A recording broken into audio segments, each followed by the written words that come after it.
So alright y'all, welcome to Chris. Today we're going to be discussing the Antonio Brown situation. We're going to be discussing Mac Miller's drug dealer giving him counterfeit drugs. And lastly, we're going to be discussing Nicki Minaj retiring from rap. So Antonio Brown's been everywhere in the news. And as I said, I don't cover sports and I'm not really trying to be a sports channel. But when sports bleed into the public opinion and everyone's talking about it, I feel compelled to. So Antonio Brown used to be on the Steelers. He got traded to the Raiders this offseason and it started this whole situation. He had this helmet issue, he had frostbite, he's had a lot of situations that involved him with the media. But in last week, it really escalated, and I'm going to give you a breakdown. So this all started on Tuesday when Brown voiced his displeasure with being fined $54,000 for not attending practices unexcused. So then the next day, he goes to talk to his GM, Mike Mayock, and it got pretty heated. It got heated to the point that he had to be held back from his teammates. Apparently, he called him a cracker. So, shit got real. So that was Wednesday. So then on Thursday, it gets reported that Antonio Brown, he's going to be suspended. He's going to be fined again for contract detrimental to the team. Then Friday comes in. Antonio Brown apologizes to his teammates. He had his captains there next to him. It was very heartfelt. They even reported that he was going to play in the game. Everything seemed good. It was even good to the point that Antonio Brown posted a hype video. He recorded John Gruden. Who knows if he knew he was being recorded with some, get in the game, let's get ready for the season stuff. So everything looked good. So, keep in mind, this has already been going on throughout the week and it's been a lot of talk. Everyone's like, what is this man doing? But this isn't even the end of it. In between Friday night and Saturday morning, so the Raiders fined Brown $215,000, and this is going to potentially violate his $30 million guarantee. So when Brown figured that out, he goes, I'm not going to play week to week for you guys. So release me now, he posted on his social media. He posted on his social media around Saturday morning. 2 hours later, Antonio Brown was released. And everyone was laughing. They're like, this guy, he just lost all his money. No one's going to pick him up. If they do, they're not going to sign him for what he did. Everyone thinks they're getting the last laugh. 4 to 5 hours later, then we hear, boom, Antonio Brown signs with the New England Patriots, the defending Super Bowl champs. 1 year, $15 million, $9 million of it's guaranteed. So yeah, he doesn't have the same money that he had with Oakland, but if he does good with the Patriots on this 1 year deal, he'll obviously get paid. So keep in mind, Antonio Brown, before demanding the trade to the Steelers and all this Raider stuff, he really wasn't an issue or a drama queen in the league. Yeah, every wide receiver has some diva traits, but he wasn't constantly in the news for this. So I do wonder if he could potentially go back to like that now that he's with New England. So Brown called his GM a cracker, did all this crazy stuff. So this is what I really want y'all to think about. Do you think Antonio Brown did all this because he's fucking crazy and it's CTE? Or do you think he's secretly a mastermind that he didn't want to be in Oakland?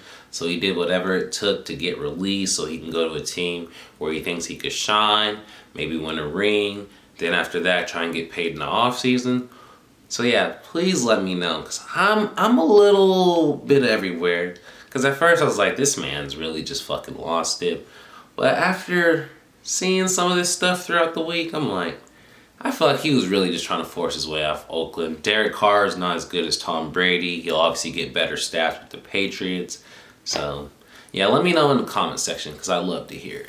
So Mac Miller died around a year ago on a drug overdose. And now more details are coming up that apparently Mac Miller was dealt counterfeit drugs where it was actually fentanyl and cocaine when he thought it was going to be oxy. So the police did their investigation. They pulled all the transcripts of his texts and stuff. So his dealer was Cameron James Petit. And he's this typical weird looking white boy and all this shit. He's been charged, held without bail. When you look into the police reports and you see how Cameron reacted when Mac Miller died, this man definitely had a guilty conscience and he should. He fucking dealt bad drugs to Mac Miller of all people. It's not like Mac Miller is a terrible fucking person.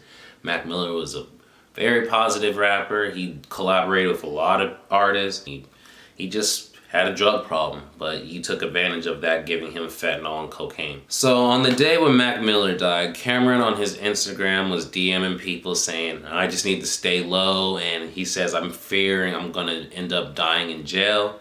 Why would you say that if you were just selling normal drugs? He knew he gave him those bad pills, so he overdosed.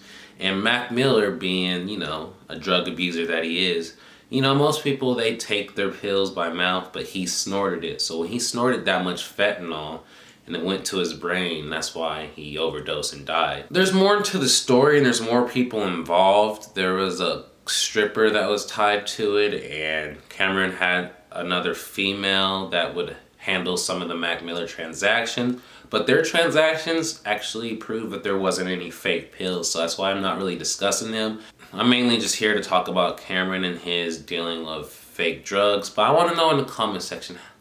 I'm not one of these people that think all drug dealers who deal something that makes someone overdose, they need to go to prison for life or anything. But when you're willingly dealing fake drugs and counterfeit drugs, that's where I draw the line. And I feel like these people deserve really bad. Whether it's life in prison or the death penalty, they deserve something, because we know drugs are always going to be around. But we don't need to be dealing these bad drugs and fake drugs and counterfeit drugs, because the streets are already bad enough. So let me know in the comment section, what do you think those people deserve? Do you think they deserve the death penalty?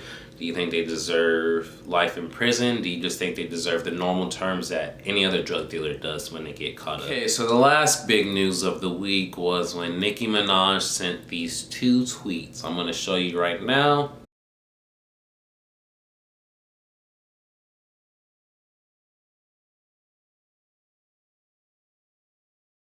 So Nicki Minaj, out of the blue, just decided to retire so she could help start a family.